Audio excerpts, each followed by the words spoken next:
everything you add together, and then the net score is after you subtract all the asymmetry. But and it's truly like when I'm talking about scores like around my family, it gets confusing to me when folks like this 6-point here. This is one of my big. This is like the biggest 6-point I've ever killed. But you get this one scores about 105 inches, right? And that's a great 6-point, and that's the score, 105 and 3/8. And yeah, that's a pretty, pretty 6-point. Yeah, thanks. Yeah, but there's no, well, it gross 105 and 3/8, and it nets 92 and 1/8, and then it's if you do a regular, like, nope, one score, that's it. Let's keep it simple. Yep. There you go. Yeah. So what sets Buckmasters apart from Boone and Crockett, other than, like, isn't there something that y'all do or take out or something like that that's different than their system as far as the scoring? So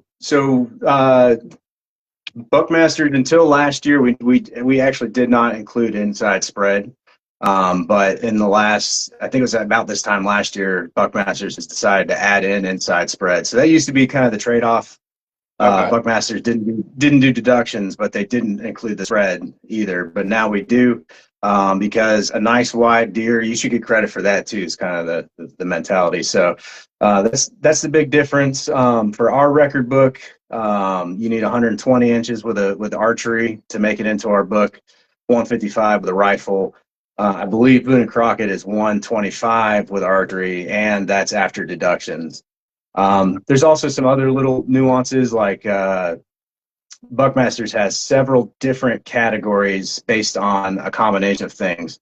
The weapon system that you used is its own category, and then we still factor in how irregular or asymmetric that a set of antlers may be, and that just puts it into its own category. You still get credit for every inch, but if it's like super weird with a lot of kickers, it goes against the other deer that have similar characteristics. So I mean, there's a category for antlered doe. Boone and Crockett, if you kill a velvet deer, you've got to strip velvet before it can be scored. Buckmasters, they allow the velvet also. Yeah, I was going to tell everybody about that too, or get you to talk about it. For those who don't know, is that Buckmasters can score them in velvet. That's the upside to using Buckmasters as well.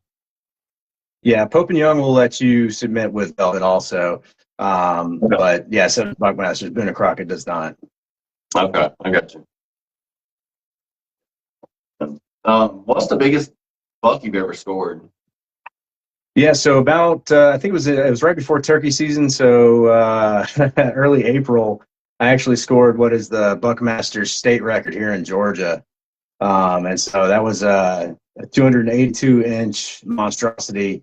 It took me about an hour to score that guy. It took about half a roll of tape to mark everything up and figure out exactly what I was looking at, but that was a really cool buck to see. It was a cactus buck. He was in full velvet. He had like 3 years of growth on him. Hunter named Benny Overholt killed that deer, 4 or 5 years ago, and he was patiently waiting to get a good Buckmaster score on him. That's so cool, man. Southern Skull Taxidermy was like, they are counting antler does. He's sounded excited about that, and he said that's why I've seen them.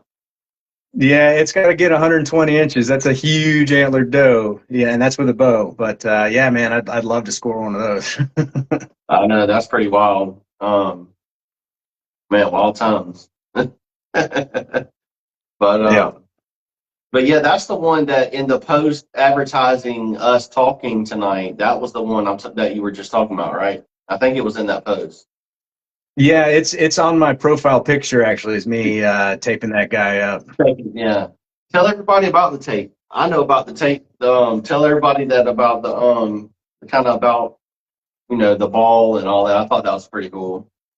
Yeah, I don't have my tape ball handy, but yeah, so referencing this guy again here, right? So we put a piece of tape, so you can mark the antler where the tine would plug into the main beam.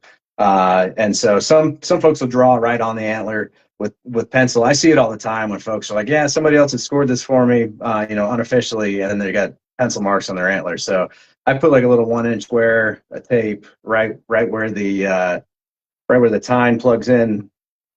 I'm trying to get it up in front of my face so we can see it. But No, you good. and then as I go, I pull the pieces of tape off and I add it to a tape ball, and so it's pretty cool. I've scored about 350 total deer, and my tape ball is probably, it's bigger than a softball now, and that's 1-inch little chunks at a time. That's really cool. And you said you've seen somebody with one that was huge or something before. What was you telling me? Yeah, so there was a guy that had about 3,000 deer he'd scored, and his was like the size of a small beach ball. It was pretty cool to see. That's kind of what tipped me off to start doing that. That's really awesome, man. I can only hope to do that too one day. That's really There you cool. go. Yeah. What's like the best